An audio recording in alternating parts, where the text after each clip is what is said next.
Amin, kailangan malinis. Nagbabalik serye si Edu Manzano bilang Vito sa bigating pasabog serye ng ABS-CBN ang Lavender Fields. Pag pumasok sa akin, hindi na nakakalapas ang buhay. Siya ang gaganap na ama ng karakter ni Janine Gutierrez na si Iris. Kwento ni Edu, napao siya agad sa material at takbo ng kwento ng Lavender Fields. No, lahat ng ginagawa ko ngayon, nagdadalawang isip na ako eh. You know, times are changing kasi. You know, sometimes if you take that first step, hindi mo na mababawi yun eh.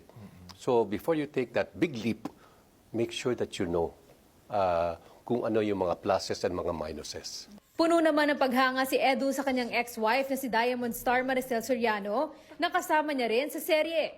Masaya rin si Maria na muling makatrabaho si Edu. Kami naman ni Edo, parang pag halimbawa nagkita kami, kinabukasan, parang kahapon na kami nagkita ulit yung mga ano, kasi nga magkaibigan kami. Everybody will tell you, Maricel is a challenge.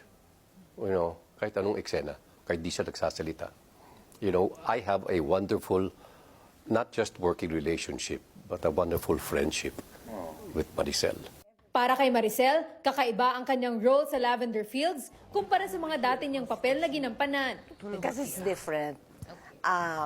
Hindi siya yung typical na ano, dito yung umpisa, pinakita kagad sa trailer, di ba na pinagkatiwalaan ko siya, bibigyan ko siya ng chance. Yung ganong type.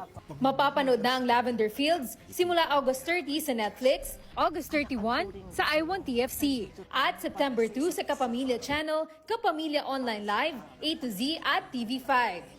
Minsan karap mo na, hindi mo pa alam. Gaino Krishnan, ABS-CBN News.